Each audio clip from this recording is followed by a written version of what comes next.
자, 우리 성도들은 열매를 맺는 신앙생활을 아주 중요하게 여겨야 됩니다.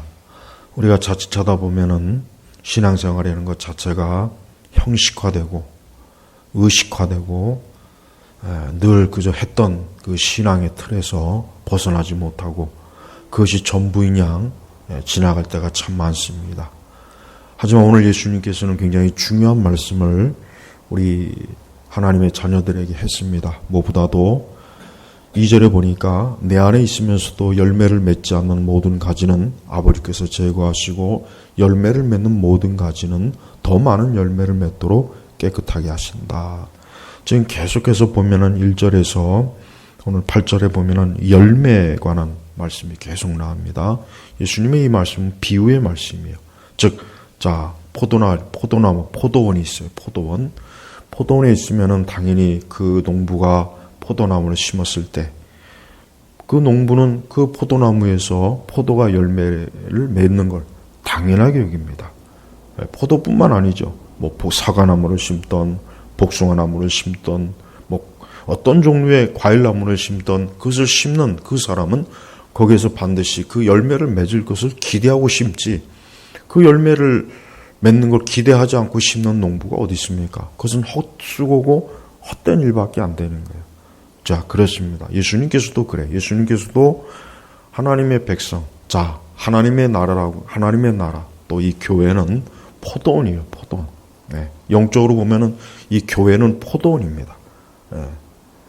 자, 그런데 하나님께서 보실 때 우리 성도 한 사람 한 사람이 그 포도나무에 붙어 있는 그 가지에 붙어 있는 한 영혼 한 영혼 우리 성도가 뭔가를 열매를 맺어야 되는 게 그게 그 포도원 주인 되시는 농부가 되시는 하나님의 기대요. 또 예수님의 기대입니다. 그런데 아무 열매를 맺지 못하는 거예요. 그럴 때 그 농부가 되신 하나님이 얼마나 그 포도나무에 대해서 그 포도원에 대해서 많은 실망을 하지 않겠습니까? 예수님이 하신 말씀이 오늘 그 내용입니다. 그러면서 내가 곧 참 포도나무이고 내 아버지는 농부이시다. 내가 곧 참 포도나무이고 내 아버지는 농부이시다. 이것도 비유입니다. 철저하게 비유입니다. 즉 예수님 자신이 포도나무입니다. 그리고 그 포도나무 전체적으로 그 포도원을 운영하시는 분이 누구냐면 내 아버지, 즉 하나님 아버지. 그러니까 하나님께서는 지금 예수님께서는 전반적으로 하나님의 나라라고 하는 이 포도원을 기준으로 지금 비유의 말씀을 우리에게 나타나시는 거예요. 그러면 전반적으로 여기서 요한복음 15장에서 말한 열매는 뭐냐? 그럼 열매는 뭘까? 그것은 대부분의 많은 주석가들이 다 동일하게 지적하는 것처럼 갈라디아서 5장 22절에서 25절 말씀, 즉 성령의 열매입니다. 갈라디아서 5장 22절에서 23절에 보면은 그러나 성령의 열매는 하면서 사랑과 기쁨과 화평과 오래 참음과 친절함과 선함과 충성과 온유와 절제다. 자, 예수님께서 오늘 이 열매를 말씀하신 게 바로 이 갈라디아서 5장 22절 23절에 말한 이 성령의 열매를 말한 것입니다. 예수님께서는 한마디로 얘기하면은 예수님을 따르는 자, 그가 누구든 간에 예수 그리스도의 이름을 부르고 예수 그리스도의 이름으로 하나님을 경외하고 하나님을 따른다고 하는 누구랄지라도 반드시 열매를 맺어야 된다는 것을 전제로 지금 말씀하시는 거예요. 그런데 열매를 맺는 일도 있지만 열매를 맺지 않는 일도 있는 거예요. 저는 여기서 두 종류의 사람이 반드시 교회 안에 있다고 여겨집니다. 즉 교회라고 하는 것, 이 가시적인 교회라고 하는 것은 주님의 포도원입니다. 이 땅에 있는 이 가시적인 교회는 주님의 포도원이 분명히 맞습니다. 그러나 적어도 이 땅에 있는 이 가시적인 교회 안에는 열매를 맺는 참 성도가 있거니와 열매를 맺지 않는 거짓 성도가 있다는 것을, 즉 거짓 신자가 있다는 것을 예수님이 지금 지적하는 것입니다. 그래서 특별히 2절에 보면 내 안에 있으면서도 열매를 맺지 않는 모든 가지는, 자, 사실 엄밀히 얘기하면 예수님의 말씀은 모순이 있어요. 왜냐하면 내 안에 있으면서도 열매를 맺지 않는, 이거는 예수님 말씀 자체가 모순이 있는 말씀이에요. 그렇다고 예수님 말씀이 틀리다는 얘기가 아니라 그리스도 예수 안에 있으면서 열매를 맺지 않는 일은 없어요. 그건 불가능한 거예요. 그리스도 예수 안에 있으면 반드시 열매를 맺게 돼 있습니다. 그런데 예수님께서 왜 이런 말씀을 하셨느냐? 즉 표면적으로 형식적으로 그리스도 예수의 이름을 부르고 교회를 다니고 신앙의 형식적인 것들을 지키고 세례도 받고 뭔가 신앙의 지식도 있어요. 곧 표면적으로 볼 때는 그리스도 예수 안에 있는 것 같아요. 그렇게 비춰집니다. 그런데 열매를 없는 거예요. 열매가 없는 거예요. 아까 얘기했지만은 성령의 열매가 없는 거예요. 자, 여기서 우리가 성령의 열매라고 했을 때 혹 오해하는 분들이 있을까봐 성령의 열매는 하루아침에 맺어지는 게 아닙니다. 예수 그리스도를 믿고 세례를 받아서 그 즉시로 성령의 열매가 다 풍성하게 맺어져 갖고 그것으로 끝나는 게 아니라 이 성령의 열매는 우리가 하나님 나라에 가기까지 이 열매는 어때요? 계속해서 지속적으로 열매를 맺게 돼 있는 것입니다. 그래서 어떤 사람은 열매를 빨리 풍성하게 맺는 사람이 있어요.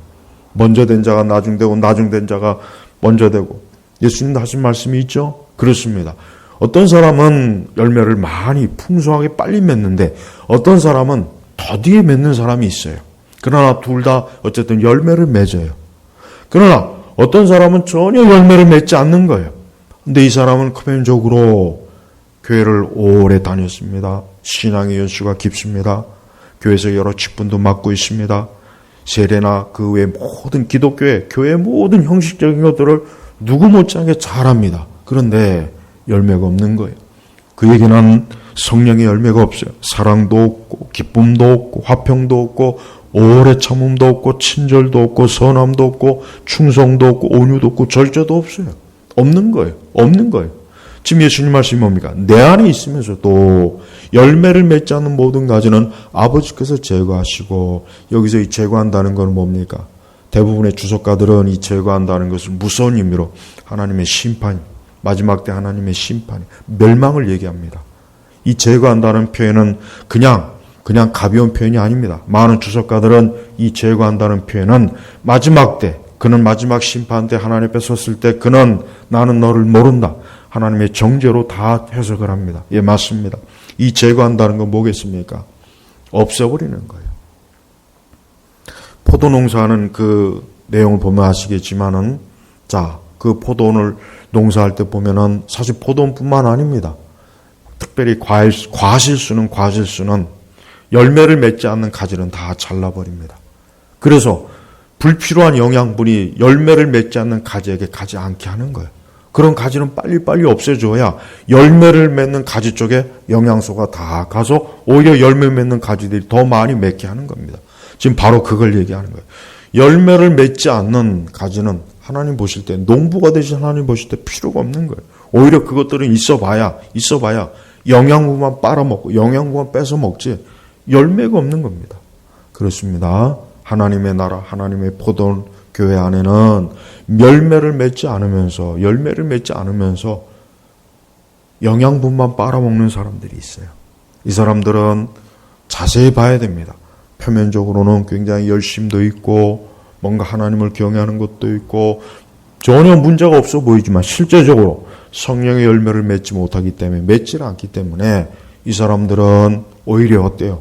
성령의 열매가 아니라 오히려 하나님이 기뻐하지 않는 가시와 엉겅퀴 같은 그런 일만 교묘하게 해가지고 오히려 하나님의 포도원과 하나님의 나라를 어지럽히고 혼란스럽게 하고 싸움과 다툼과 불필요한 잡음과 온갖 비방과 참소와 악한 일만을 은연중에 자꾸 일으키는 거예요.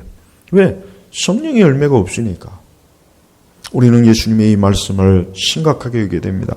예수님은 열매를 맺는 모든 가지는 더 많은 열매를 맺도록 깨끗하게 하신다.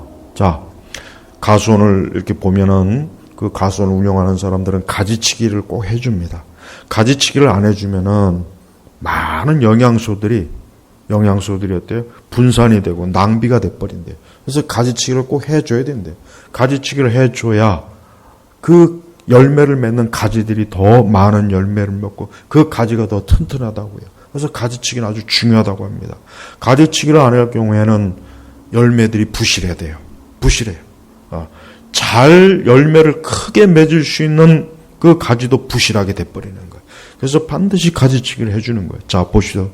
열매를 맺는 모든 가지는 더 많은 열매를 맺도록 깨끗하게 하신다. 자, 그 전에 열매를 맺지 않는 그 가지를 먼저 제거하고 난 다음에 그 다음에 뭡니까? 열매를 맺는 모든 가지는 더 많은 열매를 맺도록 깨끗하게 하신다. 그래요. 그렇습니다. 하나님께서는 이 땅에 있는 교회, 이 포도원이라고 하는 교회에서 하나님께서는 열매 맺는 신자들은 더 많은 열매를 맺도록 하나님께서 그를 돌보십니다. 열매를 더 많이 맺을 수 있도록 하나님께서 그를 위해서 열매를 맺지 않는 열매 맺지 않는 있으나 마나한 것들은 제거해 버리는 것이에요. 여기서 깨끗하게 하신다라고 하는 건 뭡니까? 하나님께서는 참된 성도들을 더욱더 거룩하고 성결되게 하나님께서 그를 이끌어 주시는 거예요. 그에게 더 많은 영적인 하늘의 은사와 은혜로 그를 붙잡아 주시는 걸, 이걸 깨끗하게 하신다는 표현으로 예수님이 말씀했습니다. 우리 모든 성도들은 단순히 신앙생활을 한다 하는 거기에 의미를 두지 말고 나는 과연 열매를 맺고 있는가. 물론 그 열매를 더 많이 맺을 수 있고 적게 맺을 수 있어요. 어떤 사람은 더 빨리 많이 맺을 수 있고 어떤 사람은 굉장히 더디게, 정말 더디게 맺을 수 있습니다. 그러나 열매를 전혀 맺지 않는 것 비하면은 열매를 늦게라도 천천히라도 어쨌든 열매를 계속 맺어야 돼요. 제일 문제는 열매를 맺지 않는 거예요. 아예 열매를 맺지 않는 거예요. 하나님은 아십니다. 누가 열매를 맺는지, 누가 전혀 열매를 맺지 않는지 하나님은 아셔요. 하나님께서는 세심한 농부이기 때문에 자신의 포도원에서 그 가지들을 유심히 봐요. 유심히 봅니다. 그래서 어떤 가지가 열매를 맺고 있는가, 또 어떤 가지가 열매를 천천히 맺고 있는가, 어떤 가지가 아예 거기에서 열매를 맺지 않고 있는가, 하나님은 세심하게 봅니다. 바로 그겁니다. 하나님은 세심하게 보고 있어요. 오늘 주님이 하신 말씀 자체가 뭡니까? 내 아버지는 농부이시다. 그 농부 대신 하나님께서 보고 있는 거예요. 포도원을 보고 있는 거예요. 당신의 교회라고 하는 그 포도원을 보면서 한 영혼이 지금 열매를 맺고 있는가, 맺지 못하고 있는가 보고 계시는 거예요. 그래서 열매를 맺지 못하는 가지는 확 제거해 버려요. 그렇다고 해서 하나님께서 하루아침에 제거하시는 건 아니에요. 지켜보는 겁니다. 계속 지켜보는 거예요. 그래서 열매를 맺고 있는지 맺지 못하고 있는지 보고 계세요. 그러면서 예수님이 4절을 보면은 내 안에 거해라. 나도 너희 안에 거하겠다. 가지가 포도나무에 붙어 있지 않으면 스스로 열매를 맺을 수 없는 것 같이 너희도 내 안에 거하지 않으면 열매를 맺지 못할 것이다. 자, 여기서 예수님이 중요한 말씀하십니다. 왜 열매를 맺지 못하는가에 대한 근본적인 원인을 예수님 말씀하세요. 뭡니까? 내 안에 거해라. 즉 그리스도 예수 안에 거하는 자는 열매를 맺게 돼 있지만 그리스도 예수 안에 거하지 않는 자는 열매를 맺지 못하는 거예요. 이건 너무나 상식적인 거예요. 어떤 가지가 있어요. 과실수가 있습니다. 그게 포도나무이든 사과나무이든 뭐든지 상관없어요. 그 가지가 그 줄기, 그 중앙에 있는 나무에 딱 붙어 있어야 되겠죠. 여러분 젖붙임도 있죠. 그것도 마찬가지입니다. 그 중앙에 가지에 딱 붙어 있으면은 그 가지는 열매를 맺게 돼 있어요. 그러나 만약에 어떤 농부가 그만 실수로 아니면 잘못해갖고 그 가지를 뚝 잘라버렸어요. 그 가지가 땅에 떨어졌습니다. 붙어 있지가 않아요. 열매를 맺습니까? 아니야. 열매를 못 맺은 거예요. 이건 지극히 상식적인 거예요. 예수님께서는 지금 자연적인 원리를 지금 비유를 통해서 성도와 교회, 참된 성도, 거짓 신자를 잘 구분하고 있는 거예요. 내 안에 거하라. 그리스도 예수 안에 거하. 그리스도 예수 안에 거하면은 열매를 맺게 돼 있는 거예요. 그렇지만 그리스도 예수 안에 거하지 않는 자는 어떤 방법으로도 열매를 맺을 수가 없어요. 이게 예수님께서 말씀하죠. 4절의 말씀이 중요합니다. 우리가 그리스도 예수 안에 거하고 있습니까? 우리는 그리스도 예수 안에 거한다는 것이 형식적인 걸 얘기하는 게 아니에요.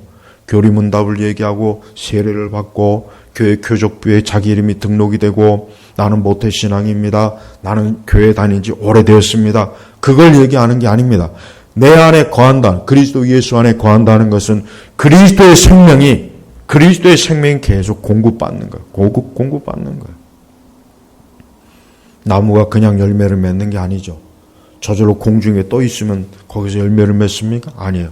나무의 수액을 통해서 영양을 공급받아야 그 가지에서 열매를 맺게 돼 있는 거예요. 우리 성도들은 이 세상을 살면서 날마다 그리스도 예수 안에 거해야 돼요. 앤드류 머레이의 그리스도 안에 거하라는 책이 있어요. 그걸 나중에 꼭 읽어보십시오. 그 주제로만 쓴 경건서적이에요. 우리 성도는 그리스도 예수 안에 거하는 사람, 그리스도 예수 안에 거한다는 것은 날마다 예수 그리스도를 통해서 우리가 공급받는 거예요. 영적인 것도 공급받고 육신의 것도 공급받고 모든 걸 공급받는 거예요. 그래서 우리 성도들은 매일매일 내가 그리스도 예수 안에 거한다는 것을 우리 스스로 믿고 정말 우리 자신이 그리스도 예수 안에 거하는지를 알아야 되고, 또 그리스도 예수 안에 거하는 것이 얼마나 중요한지를 우리 스스로가 중요하게 여기는 사람, 그 사람은 열매를 맺게 돼 있습니다. 그러나 그리스도 예수 안에 거하지 않으면서, 실제는 그리스도 예수 안에 거하지 않아요. 예수님과 친밀한 교제도 없어요. 사귐도 없어요. 예수님을 사랑하지도 않습니다. 예수님을 믿지도 않습니다. 예수님을 의지하지도 않습니다. 예수님 말씀을 중요하게 여기지도 않습니다. 그 사람은 열매를 맺지 못해요. 우리 주님께서는 5절에 보니까 내가 곧 포도나무이고 예수님이 포도나무예요. 너희는 가지들이다. 우리 성도들은 가지예요. 그러나 원래부터 가지가 아니었어요. 원래 우리는 마귀에게 붙어 있었어요. 사단에게 붙어 있어요. 세상에 붙어 있었어요. 그런데 농부 되신 하나님께서 우리를, 그 멸망과 저주에 붙어 있던 우리를 싹둑 잘라가지고 어느 날 예수 그리스도라고 하는 포도나무에 딱 접붙여준 거예요. 우리의 본래는 우리는 이 사단과 세상이라고 하는 이 죽음과 멸망의 그 나무에 딱 붙어 있었단 말이에요. 그런데 하나님께서 우리를 사랑하셔서 이 땅에 있는 그 많은 가지들이 있었어요. 그 많은 저주와 멸망에 붙어 있는 가지들 중에 유독 우리를 딱 잘라가지고 너는 내 것이다. 너는 내 아들 예수 그리스도의 그 포도나무에 딱 붙어 있어야 된다고 거기에 딱 접붙여 준 거예요. 그래서 우리가 그리스도 예수 안에서 생명을 얻고 공급을 받고 거기서 돌보를 받게 되어 있는 것입니다. 믿는 자들은 자기를 보지 말고 포도나무 되시는 예수님을 봐야 됩니다. 포도나무 되신 예수님과 내가 철저하게 그 안에 거하고 있는지 이걸 봐야 돼요. 그 안에 있으면 돼요. 우리 성도들은 자기가 스스로 사는 게 아니라는 걸 알아야 돼요. 우리는 우리 자신의 재주와 능력과 지혜로 사는 게 아니에요. 그렇죠?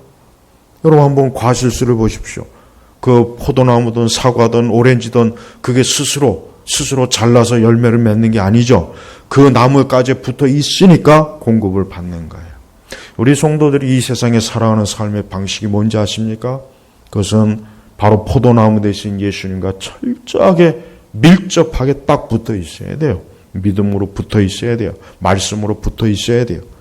내 안에 거한다는 것은 기도와 말씀이에요. 근본적으로. 그러나 그보다 더 중요한 것은 하나님께서 그리스도를 통해서 우리에게 영적인 생명을 공급해 주는 게 바로 내 안에 거하는 겁니다. 자, 아기가 태어났을 때 그 아기의 생명은 어디에 있습니까? 엄마한테 있는 거예요. 엄마의 젖을 먹고 엄마의 품에서 양육을 받을 때 그 아이는 계속해서 생명을 공급받는 거예요. 그렇죠? 똑같습니다. 사람이 어떻게 해서야 생명을 공급받습니까? 사람이 어떻게 영적인 공급을 받습니까? 바로 예수 그리스도의 말씀, 그리스도의 품에서 계속해서 양육받고 거기서 말씀의 젖을 먹고 그분의 얼굴을 보고 그분과 동행할 때 사람은 사는 거예요. 아무나 다 가지가 되는 게 아닙니다. 아무나 다 가지가 돼서 접붙임 받는 게 아니에요. 하나님께서는 그저 아무나 가지를 뚝 잘라다가 예수님 대신 포도나무에 접붙이는 게 아닙니다. 만세전부터 하나님이 사랑하셔서 하나님이 택해서 너는 내 것이다. 그래서 보잘것없고 죄인이요 멸망의 어둠에 있던 가지들이 예수님이라고 하는 포도나무에 딱 접붙이지. 그때부터 사는 거예요. 그때부터 생명이 일어나는 거예요. 그때부터 어두웠던 그 인생이 소망이 있고 빛이 있고 생명이 있어서 푸릇푸릇하게 자라나는 거예요. 열매를 맺는 거예요. 그렇습니다. 그 어떤 가지도 그 가지 자체로는 아무 소망이 없어요. 아무 소망이 없어요. 아담의 후손과 아담의 그 자손들은 그 자체로는 아무 소망이 없습니다. 아무 소망이 없어요. 잘난 가지가 없는 거예요. 다 못난 가지요, 멸망의 가지요, 파멸의 가지요, 죽음과 사망과 어둠의 가지일 뿐이에요. 그런데 그런 가지를 예수 그리스도라는 포도나무에 딱 접붙이니까 달라지는 거예요. 달라지는 겁니다. 그렇습니다. 인생 그 자체는 소망이 없습니다. 그러니까 여러분 사실은 엄밀하게 얘기하면 사람은 누가 더 잘나니 못나니 없어요. 사실은 없어요.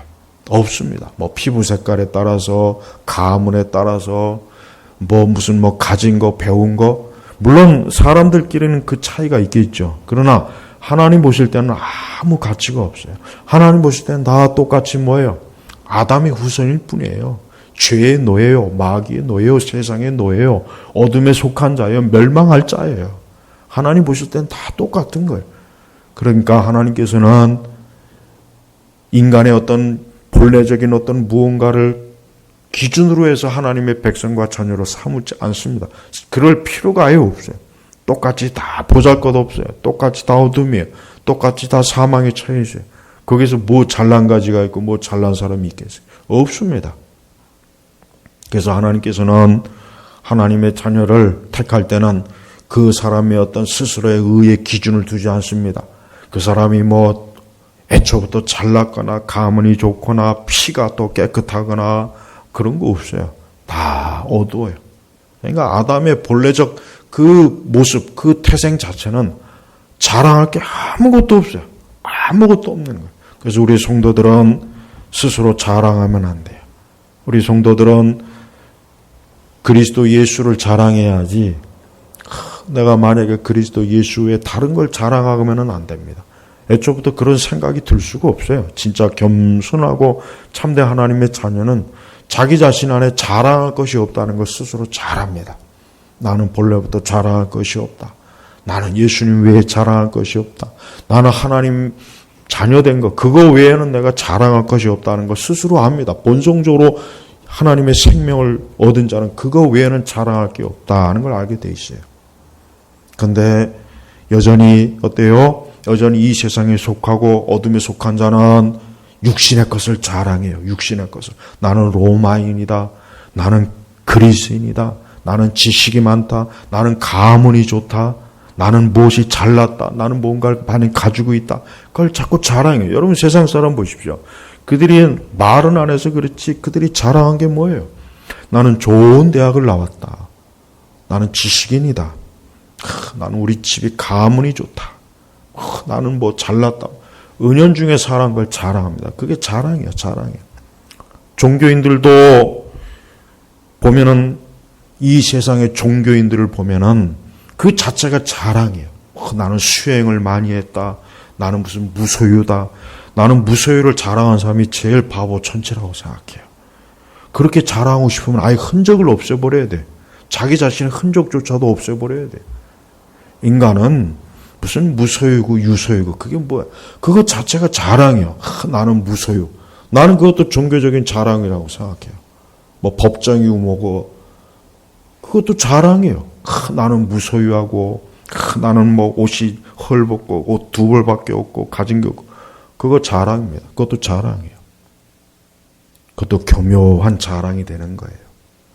우리 기독교는 그리스도 예수 외에는 자랑할 것이 없어요. 인간의 종교적 그 야망, 인간이 가지고 있는 그 종교적 야심, 그것도 자랑입니다. 자랑이에요. 그러니까 그런 거에 속으면 안 돼요. 우리는 예수 그리스도 안에 있는 것, 그것만이 우리의 자랑이요. 우리 그리스도인들의 자랑이 뭡니까? 우리가 우리 자신의 형편을 잘 안다면 내게 자랑할 것이 없어요. 내가 모태 신앙이다.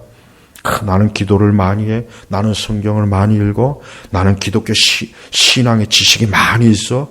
그런 거 자랑하지 마세요. 그거 자랑할 거 못 돼요. 그게 무슨 자랑할 게 있습니까? 우리는 오직 예수 그리스도 외에는 자랑할 것이 없어요. 그런 사람이 바로 뭡니까? 열매를 맺는다는 거예요. 그런 사람만이 열매를 맺게 돼 있어요. 그래서 5절에 보면은 내가 곧 포도나무이고 너희는 가지들이다. 그가 내 안에 거하고 내가 그 안에 거하면 그는 많은 열매를 맺으니 이는 나를 떠나서는 너희가 아무것도 할 수 없기 때문이다. 한 사람이 그리스도인이 되는 순간 그 사람이 깨닫는 게 뭐냐? 나는 이제 예수님 아니면 아무 존재가 아니라는 걸 알아요. 나는 예수님 아니면 아무 존재가 아니구나. 나는 이제 예수님 아니면은 나라는 존재는 아무 의미가 없다. 그걸 깨닫습니다. 그래서 그가 그리스도가 전부가 되는 거예요. 신약 성경에서 성경 전체에서 이걸 대표적으로 깨달은 사람이 누구입니까? 바울입니다. 바울 서신을 보면은 바울은요, 그렇게 자랑할 것이 많고 스스로 뽐낼 것도 많지만 바울 스스로가 가장 많이 표현된 게 뭡니까? 그리스도 예수 안에서란 표현이 바울 서신에 가장 많잖아요. 그리고 이제는 나는 그리스도 예수 외에는 다른 건 다 똥같이 여겼다. 그래서 헬라 원어 자체가 진짜 똥입니다. 똥이에요. 똥같이 여긴다는 거예요. 보잘것없는 거예요. 뭐 가문이 좋다, 뭐 12지파에서 베냐민 지파다, 나 유대인이다.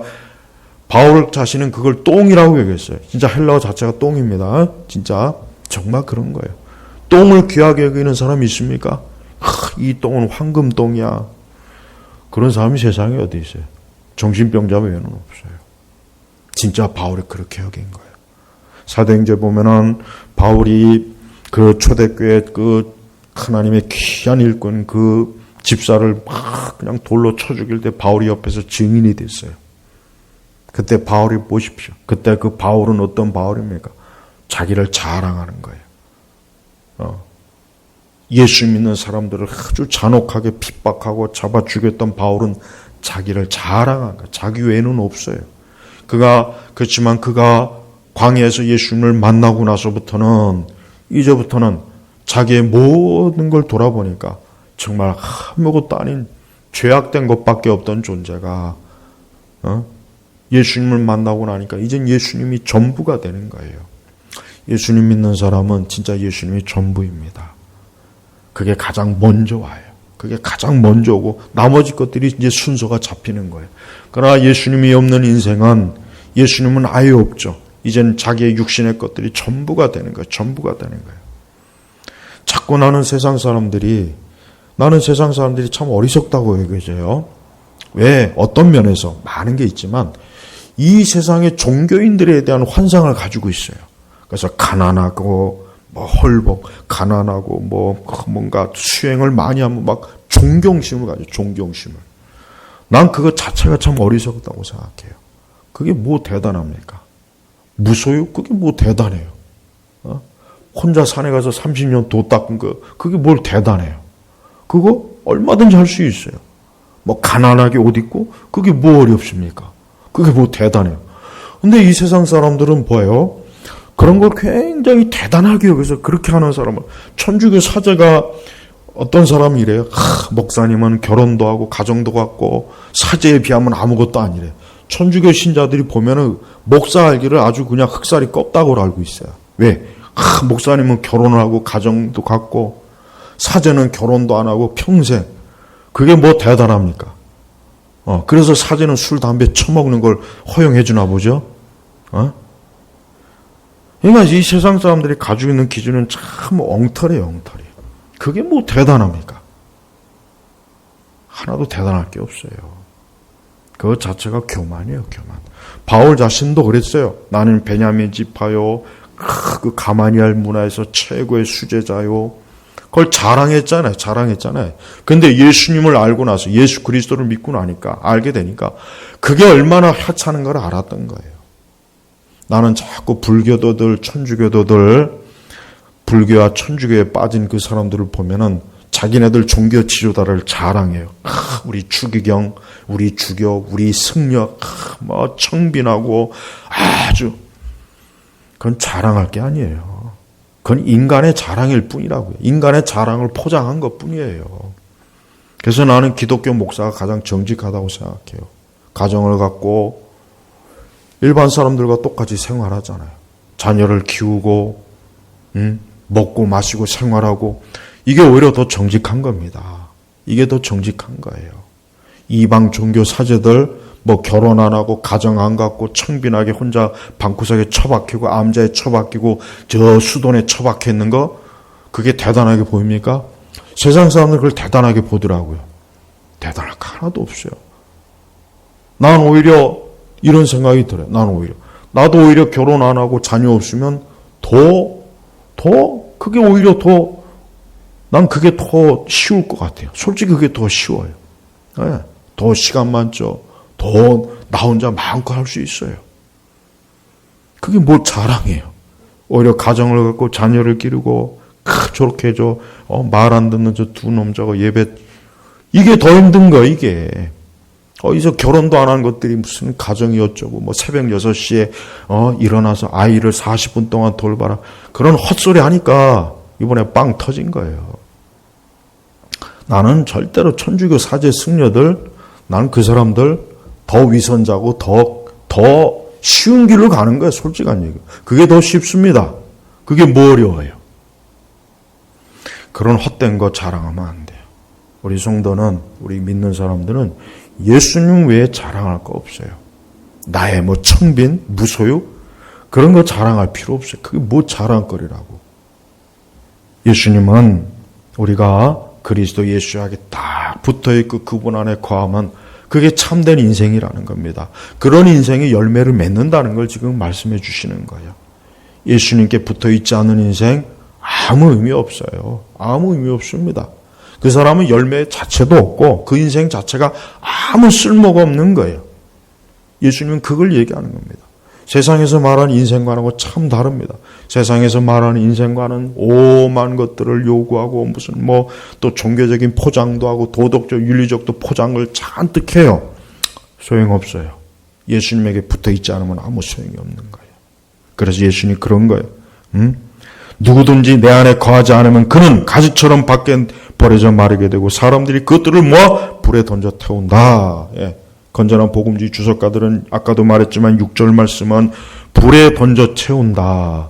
음부에 버린다는 거예요. 지옥에 버린다는 거예요. 이거 무섭습니다. 교회 안에 있는 분들 성령의 열매를 맺고 있는지를 자기 스스로 잘 살펴봐야 됩니다. 이게 제일 중요한 거예요. 내가 직분이 뭐다. 나 교회 생활 오래 했다.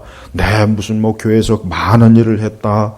내가 많은 무슨 제자 훈련을 거쳤다. 그거 아무 소용이 없습니다. 성령의 열매가 없으면은 사람들이 그것들을 모아 불에 던져 태운다. 예, 가지들은 모아다가 불에 던지는 것처럼 마지막 때 하늘의 천사들은 하나님의 포도원 안에서 성령의 열매가 아예 없는 인간들은 딱 모아다가 다 지옥에다 쳐넣는 거예요. 지금 그걸 말씀하는 거예요. 무섭지 않습니까? 우리 스스로를 돌아봐야 됩니다. 우리가 과연 성령의 열매가 있는가? 사랑이 있는가? 기쁨이 있는가? 여기서 기쁨은 육적 기쁨이 아니에요. 영적인 것. 화평이 있는가? 화평케 돼요. 싸우고 다투는 건 아니에요. 오래 참 인내하는 거예요. 그리스도 예수 안에서 인내하는 거예요. 많은 고생과 있고 핍박이 있고 오해가 있고 있어도 자꾸 인내하는 거예요. 친절함, 선함, 충성, 그 다음에 온유, 절제. 이게 예수님께서 보시는 열매예요, 열매. 오늘 우리에게 이러한 열매가 있습니까? 우리는 이 열매를 제일 정말 중요하게 여깁니까? 우리는 이걸 가장 소중하게 여깁니까? 만약에 이런 열매가 없다면 우리가 자랑하는 게 뭡니까? 내가 자랑스러워하는 거, 내가 내놓고 싶어하는 게 뭡니까? 아무 가치 없어요. 그거 나중에 다 불에 던져 태워버린대요. 엄밀히 얘기해서 오늘날 기독교는 이런 예수님께서 정말 중요하게 여기시는 열매는 별 관심이 없고 어떤 대단한 은사, 능력, 엄청난 지식, 학력, 자기 캐리어, 어떤 종교적인 야망, 성취, 거대한 빌딩, 거대한 뭔가를 그걸 굉장히 자랑스러워요. 하지만 그렇게 가다가는 반드시 폭삭 무너지게 돼 있어요. 그런 건 중요한 게 아닙니다. 7절에 보면은 너희가 내 안에 거하고 내 말이 너희 안에 거하면 무엇이든지 너희가 원하는 것을 구하여라. 그러면 너희에게 이루어질 것이다. 너희가 많은 열매를 맺어 내 제자가 되면 이것으로 내 아버지께서 영광을 받으실 것이다. 하나님이 영광을 받으시는 것은 뭐냐? 많은 열매를 맺는 거예요. 성령의 열매를 풍성하게 더 많은. 그러니까 우리는 서로 비교했을 때 서로 다른 걸 자꾸 가지고 시기, 질투하고 모함하고 그런 거 하지 말고, 야, 저 사람이 성령의 열매를 가지고 있는지 없는지, 또 나는 저 사람보다 더 성령의 열매가 많이 열매를 맺고 있는지, 그걸 좀 서로 봐야지. 그런 거는 안 보고, 교회 안에서도 보면 서로 시기하고 질투하고 모함하고 욕하고 흉보고 저주하고 막, 그건 뭐예요? 그 육신의 열매. 갈라디아서 5장 그 윗절에 보면은 육체 일들은 명백하니 하고 쭉 나오잖아요. 거기 보면은 원수 맺는 것, 다툼, 시기, 분노, 질투, 술 취함, 방탕. 이게 다 육체 일들. 음행, 더러움, 방조. 이게 열매가 달라요. 열매가 달라요. 그러니까 예수님에게 딱 붙어 있지 않는 그 사람은 그 열매가 벌써 육체 열매가 자꾸 나오고, 예수님에게 딱 그리스도 예수 안에 딱 거하는 사람은 성령의 열매를 많이 맺는 거예요. 우리 성도들은 그렇습니다. 우리는 이 땅에서 우리는 여전히 육신의 제약을 받고 있고 아담의 본성과 기질이 여전히 있습니다. 그래서 우리 자신이 완벽한 사람도 아니고 완벽한 열매도 맺을 수가 없어요. 그러나 한 가지 중요한 것은 예수님의 하신 말씀의 의미는 뭡니까? 계속해서 열매를 맺으라는 거예요. 맺으라는 거예요. 그래요. 때로는 우리가 육체의 열매를 맺을 때가 있어요. 그러나 그 육체의 열매를 맺지 않고 더 그리스도 예수 안에 철저하게 거하면은 성령의 열매를 더 많이 맺을 수 있어요. 맞습니다. 우리도 우리 자신이 성령의 열매와 육체의 열매가 분명히 있어요. 근데 우리는 어떤 열매를 더 많이 맺습니까? 어떤 열매를 더 많이 맺어서 하나님께 영광을 돌리고 있습니까? 우리 주님 말씀하신 것처럼 너희가 많은 열매를 맺어, 성령의 열매를 맺어 내 제자가 되면, 나는 이 제자 훈련에 대해서 안 좋게 여기는 이유가 뭐냐면, 제자 훈련을 그렇게 1기, 2기, 3기, 1단계, 2단계, 3단계 받아도 성령의 열매가 없어요. 그런 제자 훈련은 무슨 표리가 있겠습니까? 그런 제자 훈련 안 받아도 그리스도 예수 안에 진짜 연결되어 있으면, 그 안에 거하면 많은 열매를 맺어서 진짜 그리스도의 제자가 되는 거예요. 우리는 열매를 맺는 일에 신경을 써야 됩니다. 남이 어떻다 이렇다 저렇다 판단할 필요는 없어요. 내가 열매를 맺고 있느냐. 다른 사람은 많은 열매를 맺어서 주님께 영광 돌리는데 나는 열매가 없으면 어떻게 됩니까? 그것들을 모아 불에 던져 태워버린다. 지금 남 신경 쓸 거 없어요. 남 탓할 것도 없고 누가 어쩌니 저쩌니 그런 거 하지 말고 내가 지금 열매를 맺고 있는지 없는지, 하나님께, 농부 되신 하나님께서는 너가 열매가 있느냐 없느냐를 물으시지 너 옆에 있는 사람이 열매가 있느냐 없느냐에 따라서 우리를 판단하시는 게 아니란 말이에요. 여러분 제발 열매 맺는 그러한 신앙과 믿음, 그러한 길로 우리가 가야 됩니다. 그 사람이 바로 뭡니까? 하나님께 영광을 돌리는 거예요.